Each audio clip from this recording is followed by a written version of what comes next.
Okay, people. And I was watching the documentary. Let me see if I can zoom it up here. Leaving Neverland, about Michael Jackson, right? And that these two boys that were victims of Michael Jackson are now saying, okay, Michael Jackson really did it, right? I don't blame them. They were little. I don't blame them. They were little. Probably they were confused. These two guys, him and him. Let me sum them up. And then, both of these two guys' stories touch my heart. And it makes me question a lot of things, right? The man is dead. I understand people saying, oh, why you have to wait until he was dead and blah, blah, blah. But there's, like when you are a person who works with children and they always tell you the signs of abuse and the way they describe it, I was like, damn. I always, and this is, don't take it personal, you lovers of Michael Jackson. I'm also a lover of him, of his music, what he done, and blah, blah, blah. But, in terms of music.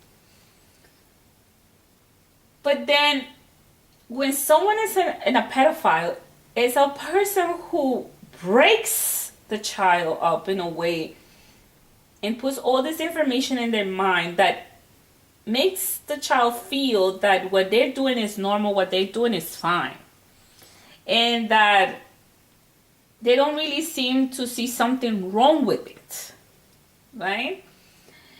And both of this guy and this guy, the mothers and their fathers, well, this one is bipolar, this guy. And then the other one, the father was still around and blah, blah. But, anyway, their parents failed them.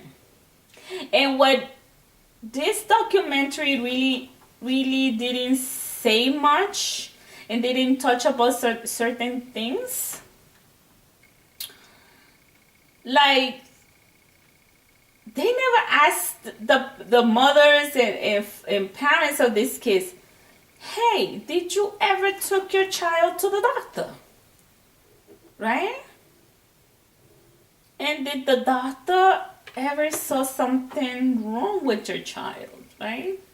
So if I was a good parent, right? And a parent that knew how to protect their kid, right?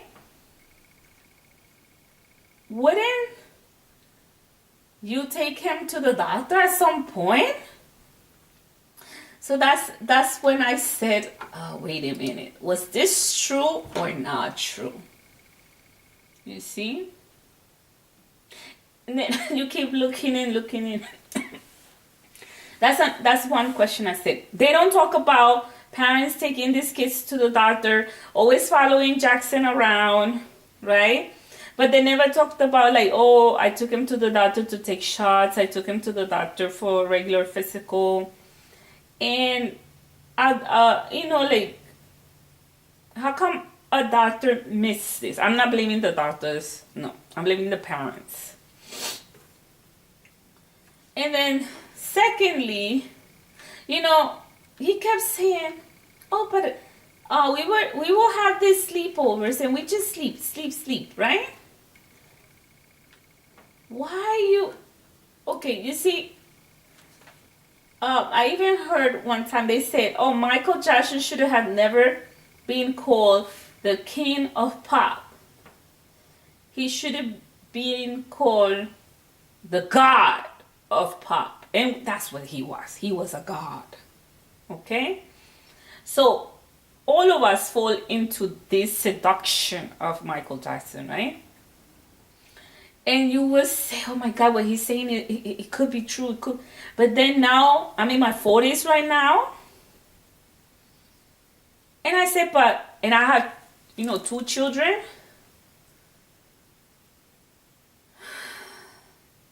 that are biological mine and one that I'm raising, which is my stepdaughter. And I said, I would never allow my children to sleep over in anyone's house. They have come to me and asked me, Mommy, can I sleep? I said, no. And my husband's daughter, she said one time, oh, I want some to go and sleep over to this in that house. And we just got here to Poconos and we don't know anybody. I said, no, you're not going to nobody's house. And she said, but why? I said, no.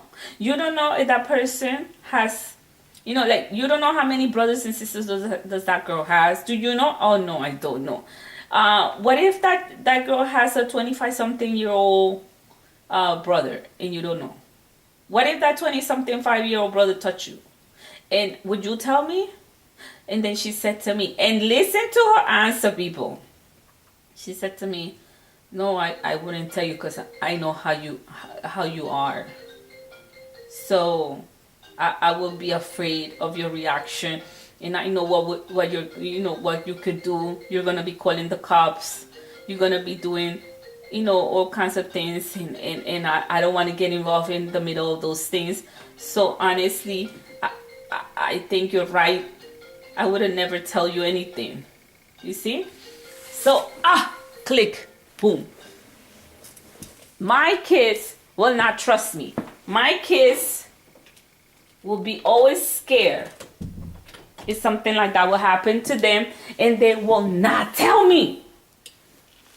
Even though you talk to them and you tell them, and like psychologists on TV said, oh, don't get used to calling the private parts like your thingy and things like that. No, call it what it is. Your penis, your vagina, your private parts are, your nipples and your mouth also, and your anus and blah blah blah.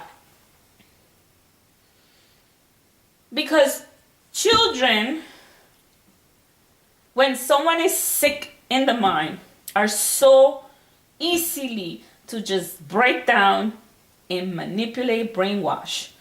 So I thought of that, and also, the documentary really touches upon what I just said. But then again, why the parents of these children that accused Michael were not also in jail? You see? Why only him, the predator, but not also the parent whose job is to protect their child at all times?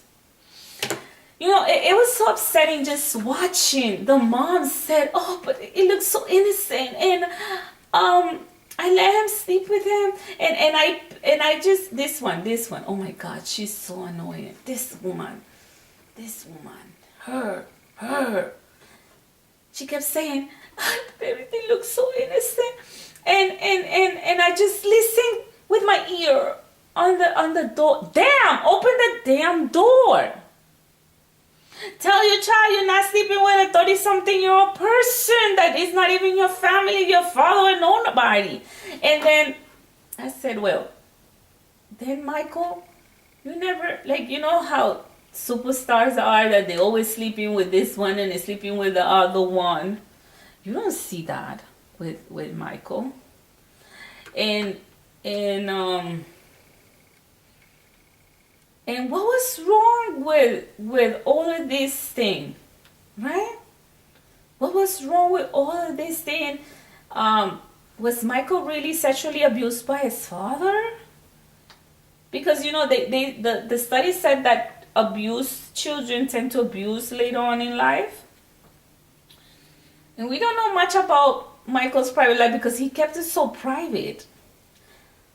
And now my whole, people say, oh, leave the man alone, he's dead. But this has changed my perspective, what I thought of him. And it's too many. It's like now with R. Kelly, People are saying, but it's too many women, too many accusations. The same thing has to be with Michael. Too many children, too many accusations. Come on, one okay, but 2, 3, 4. Come on, it's too many. And if you, like Bill Marx said, right? Bill Marx said that regardless of what he was accused of, and regardless of how he was describing all the things he was doing, his fans would never leave him. And the same goes for Trump. No matter how nasty he is, racist, and all the stuff he says, his followers, his supporters will never leave him. So it's the Michael Jackson effect, the Trump effect. You see what I'm saying? In two different perspectives. I'm not calling him a pedophile to Trump or none of that. But it's kind of like that. And this is the scary part, because I fall for that crap. And it was so disturbing. It was very hurtful. It made me think, and also it taught me this, leaving Neverland, like, you have to, as a parent, protect your child as much as possible. And why you allowing him to share a bed with someone that is so big, 30-something years old, and not even considering, listen, is this man touching my kid? Is this man this? You see what I'm saying? And not having those conversations with your child when all of these accusations come about, saying, for example, I'm going to give you an example. Papi, mommy, I'm your mom. I had you here inside my belly. There's no one in the world who loves you more than I, because I had you here in my belly, right? And I will never allow someone hurting you. But in order for me to accomplish my job as a mom and protecting you, you need to let me know if someone is touching you here, here, here, and call the right name for it.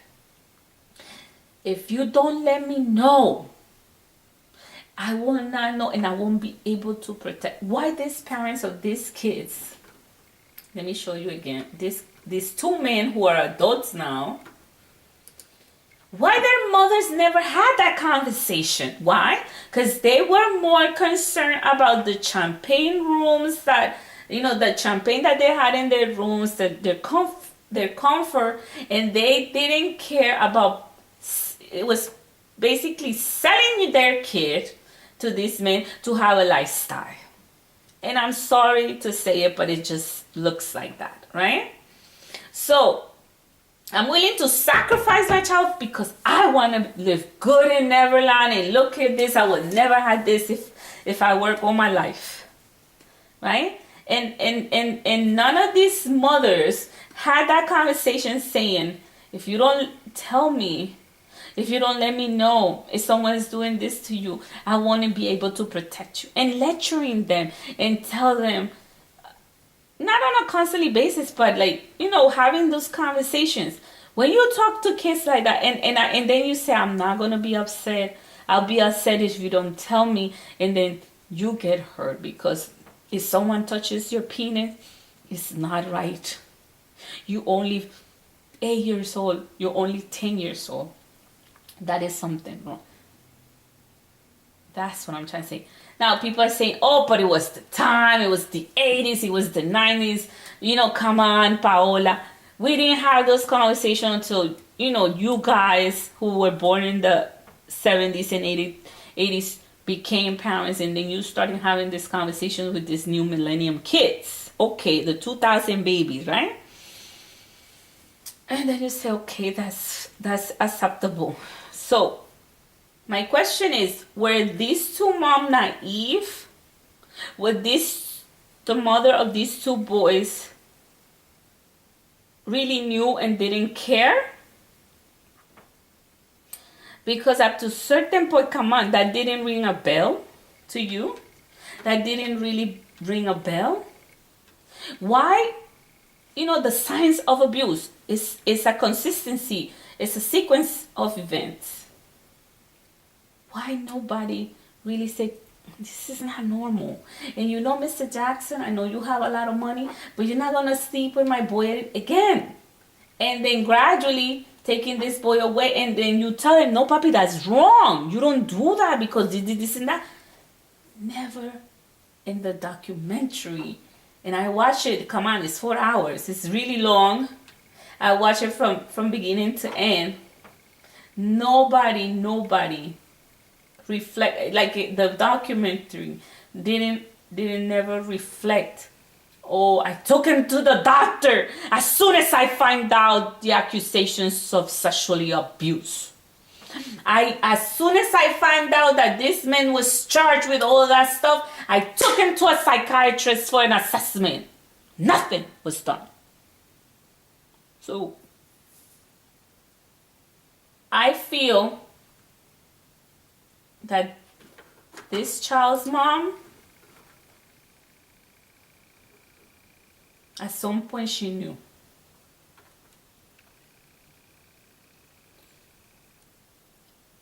Because they didn't do shit. And this child mom didn't do shit. Because you will run immediately for assessments and psychiatrists. You will run immediately to do a full screen of your child's, psychological mind state and health. Why was that not in place? So I know these two boys was hurt. They might get, oh, how dare you saying that and blah, blah, blah. But if you put in a documentary, you have to suck up all the criticisms and thoughts that people might react to it. And that's something I'm reacting to. I do feel very sorry. And now I feel that this was really true. Because there's no way in the right mind. And now that I'm in my 40s, because when you're in your 20s and you hear him being accused of child abuse and you never had kids and now listening again to the same thing all over again, but now in your 40s.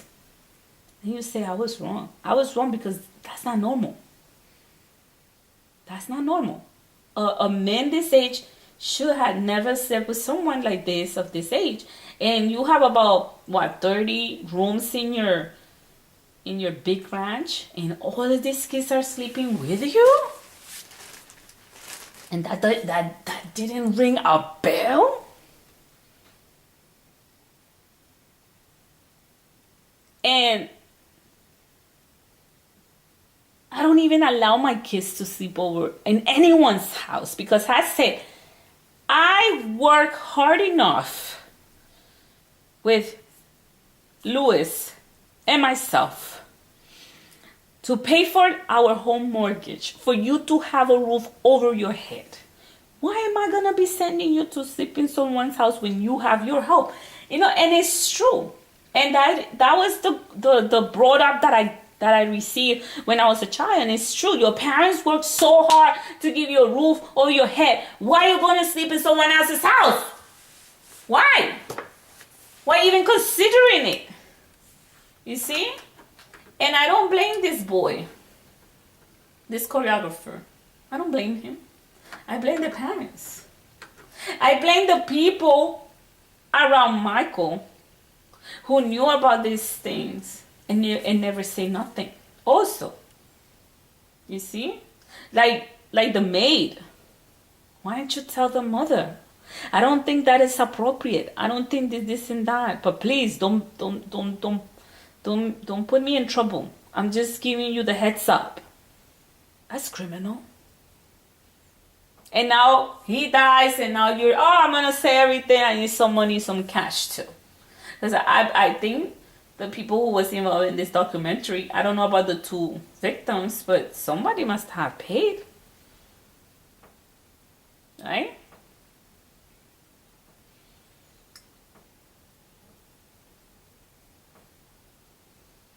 I'm upset because I fall for this shit. I fall for the lie, and it's a constantly, it's too many, one thing after the other. You know what I'm saying? Too many signs of abuse, and the way the two boys described had so many similarities, and it doesn't seem orchestrated because they had differences one between the other, and it really looked sincere and real, and they were brainwashed.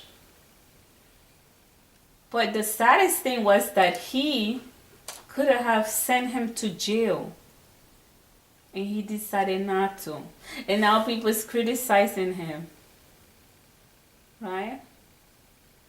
But still, he was in his 20s. And just as the other boy, he didn't realize what Michael did because he didn't see it as abuse until he became a father. And all those flashbacks of what he described happened to him really clicked his mind and said, oh, no, no, no, there's something wrong. And he fell into the depression, into alcohol, into drug use, and blah, blah, blah. Does that remind you of someone who fall into the alcohol, the drugs, and messed up life? And still today he's denying that? What if 40 years from now Michael McCulkin said, you know, guys, he did do it. I just didn't want to say it because I was embarrassed. And maybe this guy might say the same. He did do it. I didn't say it. I was just embarrassed. I just wanted to take that into my grave. But I just can't no more. Even 40 something years after he died has happened and whatever. Surviving child abuse is not easy. Surviving and becoming normal after child abuse, it's not easy. So, and look, why all the time he was like Peter Pan, like he said, around children? And then I'm thinking, was Peter Pan in a way a character of Disney? You know, like they say that Disney, and look at these pictures, come on, it's like, I don't know. You know, they say that all the characters of Disney has like double meaning. And let me look up pictures of Peter Pan.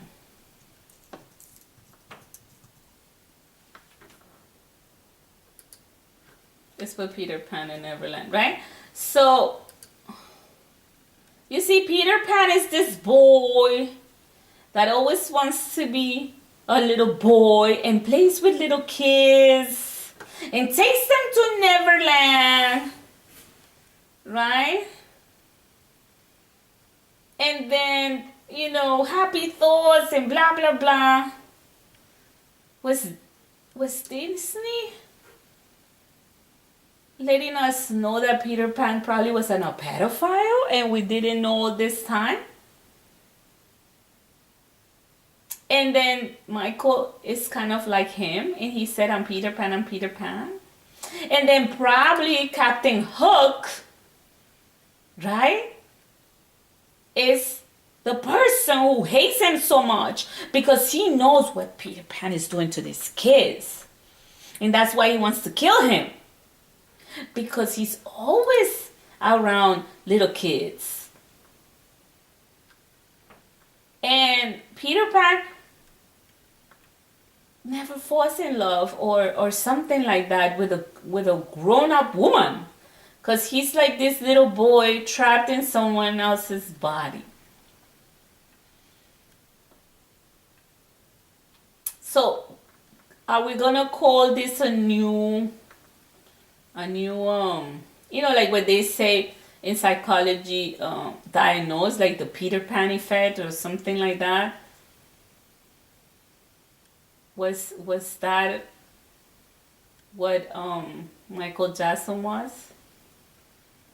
And a pedophile that just seduce, because Peter Pan seduce.